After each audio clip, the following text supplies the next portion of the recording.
O Inominável. Estávamos sentados em uma sepultura dilapidada do século XVII, no final de uma tarde de outono, no velho cemitério de Arkham, especulando sobre o Inominável.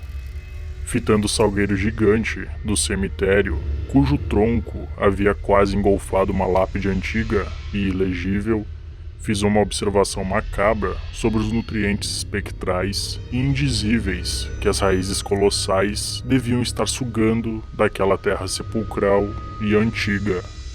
E meu amigo me repreendeu por semelhante asneira, dizendo-me que, como ninguém fora sepultado ali havia mais de um século, não deveria existir nada para nutrir a árvore que fosse diferente dos meios naturais.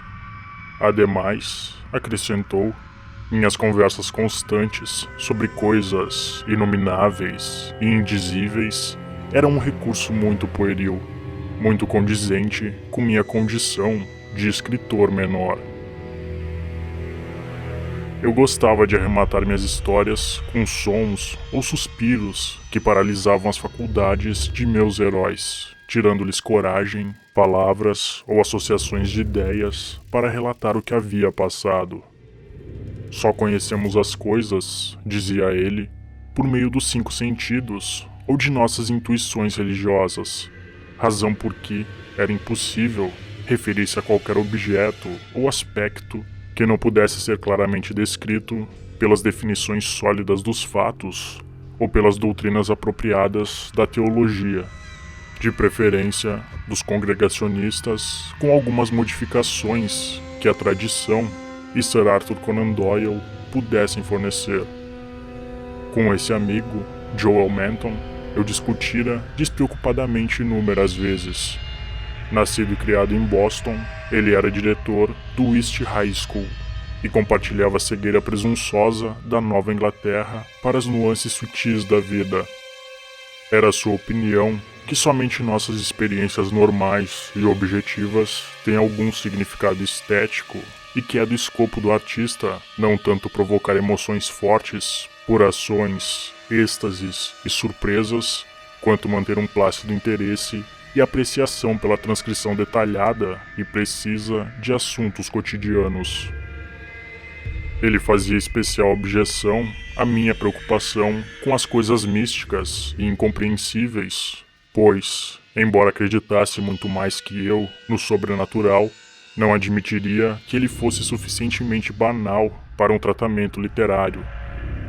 Para seu raciocínio lúcido, prático e lógico, era virtualmente inacreditável que um espírito pudesse deleitar-se com fugas do ramerrão diário e recombinações originais e dramáticas de imagens geralmente relegadas, pelo hábito e a fadiga, aos padrões vulneráveis da existência real.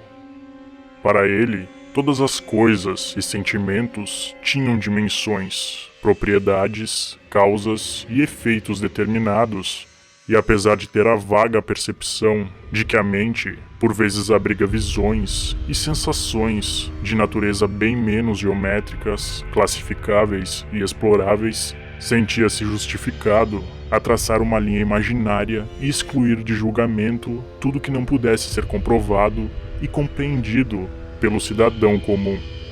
Além do mais, estava quase convencido de que nada podia ser realmente inominável.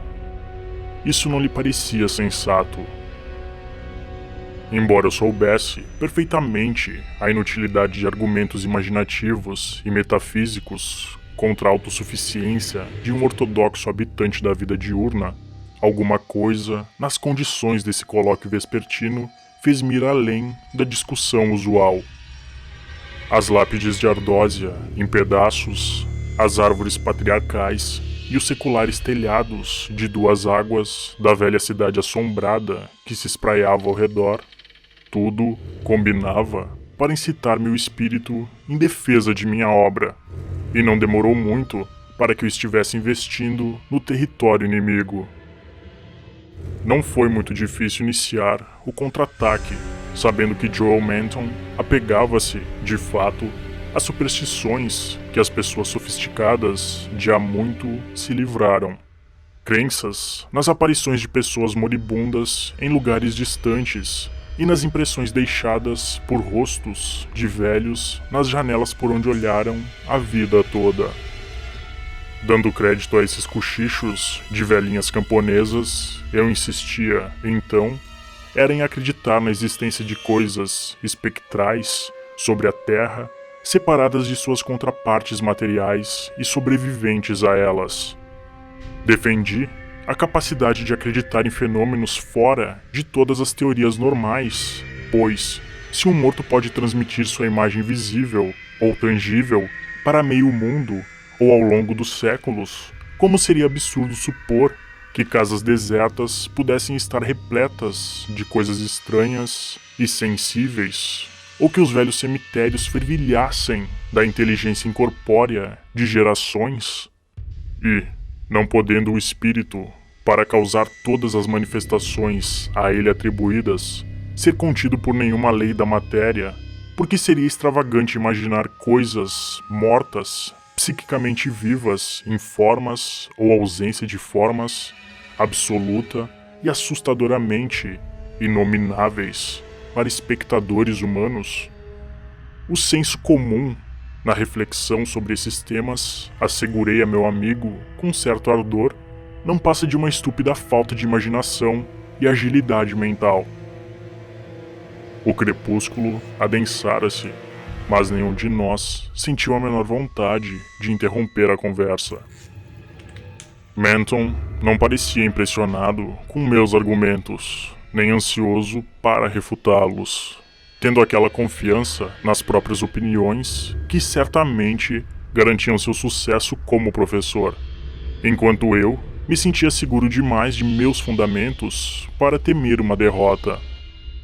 O crepúsculo desceu e as luzes brilharam fracamente em algumas janelas distantes, mas nós não arredamos pé.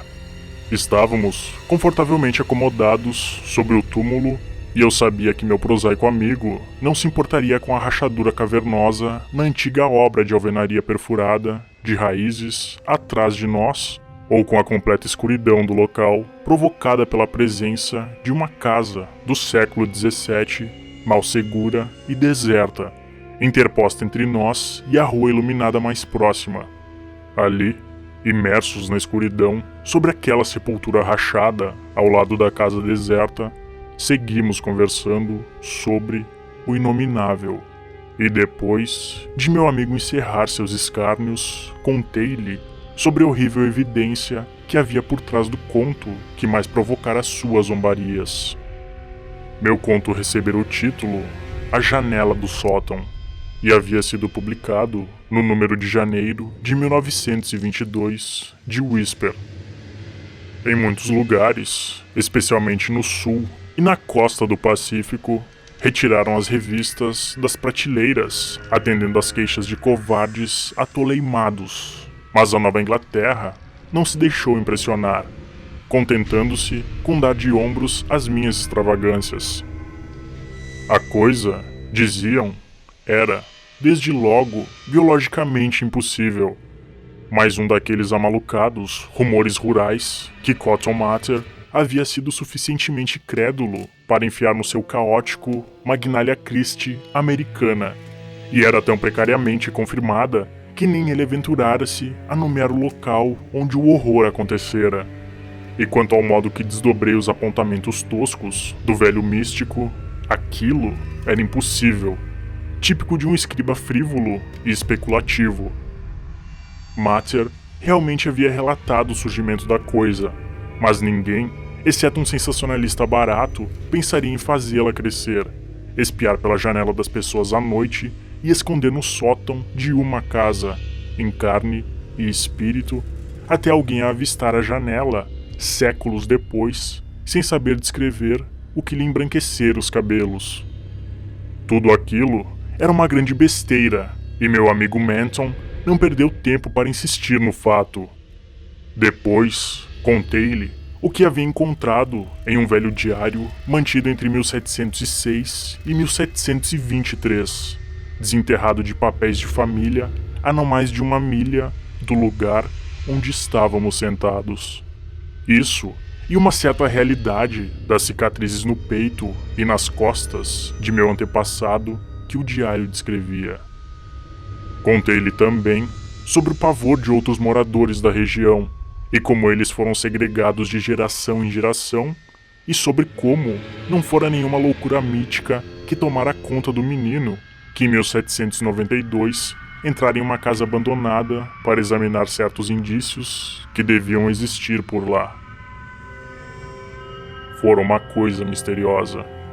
Não causa espanto que alunos sensíveis arrepiem-se como era a puritana de Massachusetts. Sabe-se tão pouco do que se passou por baixo da superfície. Tão pouco, mas ainda assim, uma apóstola abjeta quando expele sua podridão borbulhante em ocasionais vislumbres espectrais. O terror da bruxaria é um pavoroso raio de luz sobre o que estava cozinhando nos cérebros subjugados dos homens, mas mesmo isso é uma bagatela. Não havia beleza, nenhuma liberdade. Isso podemos ver pelos restos arquitetônicos e domésticos e as pregações peçonhentas dos devotos confinados. E do interior dessa camisa de força de ferro emergia uma algavaria de repugnância, perversão e diabolismo. Aí estava, de fato, a apoteose do inominável. Cotton Mather, naquele diabólico sexto livro que ninguém deveria ler depois de escurecer, não economizou palavras quando arrojou seu anátema. Severo como um profeta hebreu e laconicamente sereno como ninguém, desde sua época, poderia ser, ele contou sobre o animal que havia parido o que era mais animal e menos que homem, a coisa com o olho manchado, e infortunado ébrio aos gritos que haviam enforcado por ter semelhante olho. Isso tudo ele contou precariamente, mas sem qualquer alusão ao que veio depois. Talvez ele não soubesse, ou talvez soubesse e não ousasse contar. Outros souberam e não ousaram.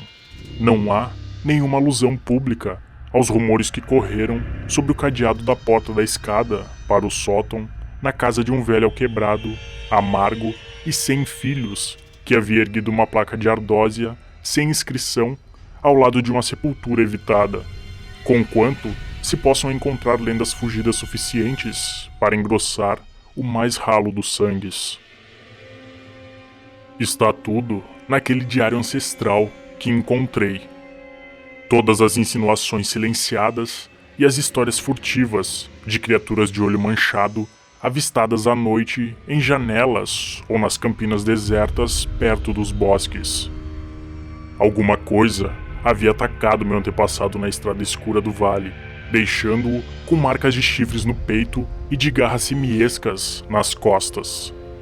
E, quando analisaram as marcas na terra pisada, descobriram pegadas nítidas de cascos bipartidos e patas vagamente antropóides. Um entregador de correio a cavalo disse ter visto, certa vez, um velho perseguindo e chamando uma coisa inominável, assustadora e saltitante em Middle Hill, nas horas fracamente enluaradas antes do amanhecer, e muito lhe deram fé. Houve, com toda certeza, um estranho falatório, certa noite, em 1710, quando um alquebrado velho, sem filhos, foi sepultado em uma cripta atrás da própria casa, que podia ser vista da placa de ardósia sem inscrição. Nunca destrancaram aquela porta de sótão, deixando a casa toda do jeito que ela era, evitada e deserta. Quando ouviram ruído saindo dali, as pessoas murmuraram e estremeceram, rezando para que a fechadura daquela porta de sótão resistisse. Depois, pararam de esperar quando sucedeu o terror no presbitério, não deixando uma alma viva ou intacta. Com o passar dos anos, as lendas assumiram um cunho espectral. Imagino que a coisa, se era mesmo uma coisa viva, deve ter morrido. Mas a lembrança apavorante persistiu, e mais apavorante ainda, por ser tão misteriosa. Durante esse relato, meu amigo Manton fora ficando em absoluto silêncio e pude perceber que minhas palavras o impressionaram. Ele não riu quando parei, perguntando com grande seriedade sobre o menino que enlouquecera em 1793 e que, presumivelmente, havia sido o herói de minha ficção.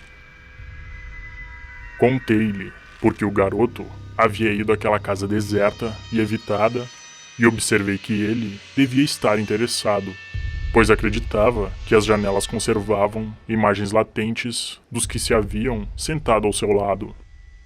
O menino fora olhar as janelas daquele sótão terrível por causa das histórias de coisas que haviam sido vistas por trás e voltara gritando, ensandecido. Menton ficou pensativo enquanto ele contava isso tudo, mas aos poucos foi recuperando seu pendor analítico. Ele sustentou, por amor da polêmica, que algum monstro sobrenatural devia ter realmente existido, mas lembrou-me de que mesmo a mais doentia perversão da natureza não precisava ser inominável ou cientificamente indescritível. Admirei a sua lucidez e persistência e acrescentei algumas revelações que havia recolhido entre a gente mais idosa. Deixei claro que aquelas lendas espectrais estavam relacionadas com aparições monstruosas mais assustadoras do que qualquer coisa orgânica.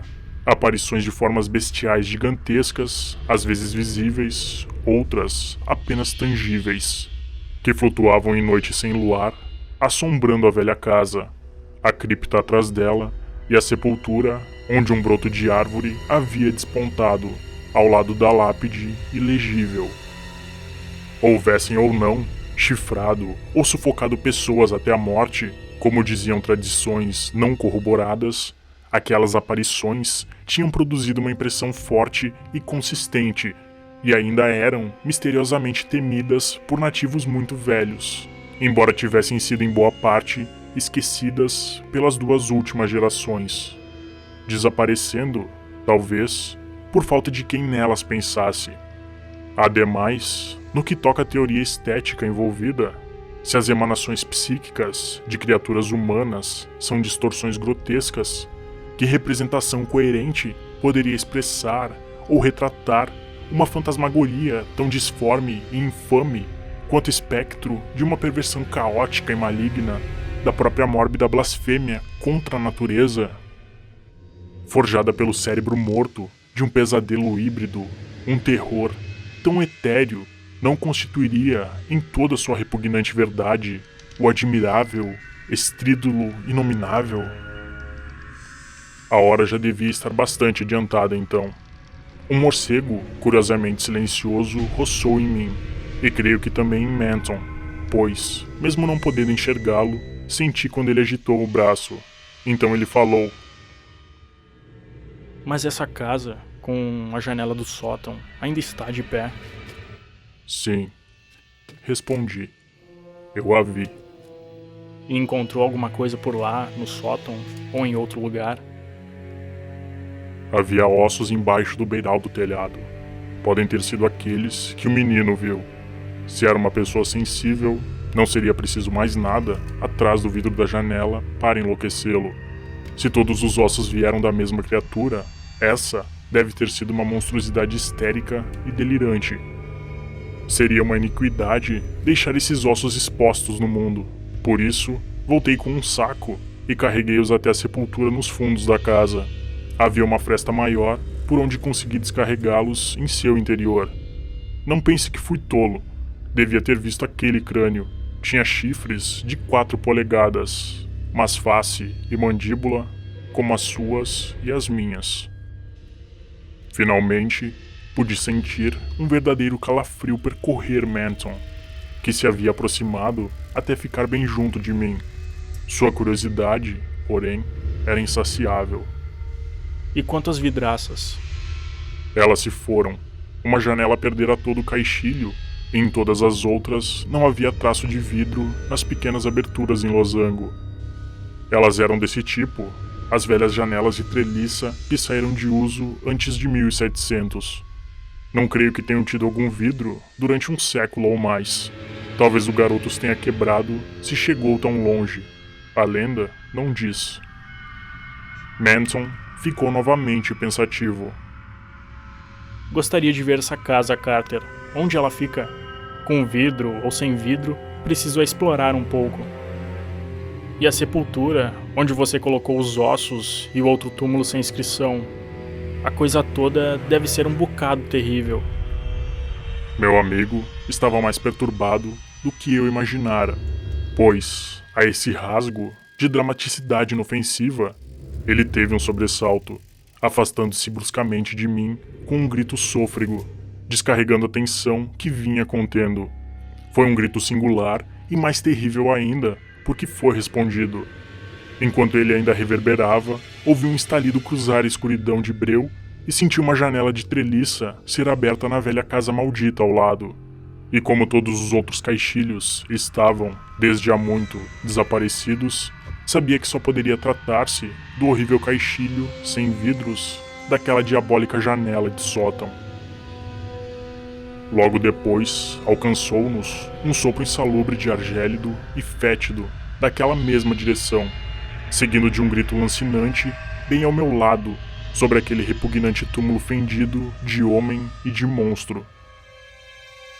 No instante seguinte, fui jogado de meu pavoroso banco pela diabólica pancada de alguma titânica entidade invisível de natureza indefinida, jogado sobre a terra entranhada de raízes daquele cemitério abjeto, enquanto emergia do sepulcro um tal alarido abafado de suspiros e chiados que minha fantasia povoou as trevas profundas de legiões miltonianas de malditos. Formou-se um vórtice de vento gelado e paralisante, e ouviu-se, logo em seguida, um entrechocar de tijolos e rebocos soltos, mas eu, misericordiamente, desmaiei, antes de saber o significado daquilo tudo. Menton, embora seja menor do que eu, é mais forte, pois abrimos os olhos quase no mesmo instante, apesar de ele estar mais ferido. Nossos leitos estavam lado a lado e bastaram alguns segundos para percebermos que estávamos no St. Mary Hospital.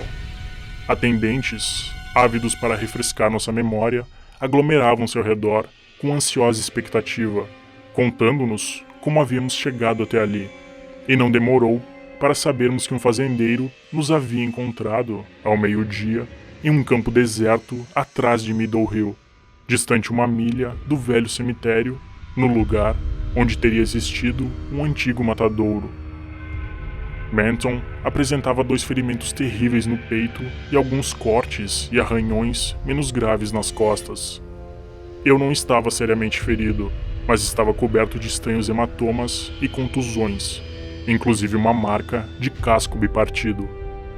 Estava claro que Menton sabia mais do que eu, mas ele nada disse aos médicos perplexos e curiosos, até ficar sabendo melhor o que eram nossos ferimentos. Ele contou então que um touro enfurecido nos atacara, embora fosse difícil imaginar o animal naquele lugar e responsabilizá-lo. Depois que os médicos e as enfermeiras saíram, sussurrei-lhe uma pergunta cheia de espanto. Por Deus, Menton, mas o que foi isso? Essas cicatrizes, foi mesmo assim? E fiquei atônito demais para exultar quando ele me respondeu, sussurrando algo que eu meio que esperava. Não foi nada disso. Estava por toda parte. Uma gelatina, um lodo, mas tinha formas, 1 milhar de formas, de horror, além da minha compreensão. Eram olhos e uma mancha. Era o inferno, o vórtice, a abominação extrema. Carter era o inominável.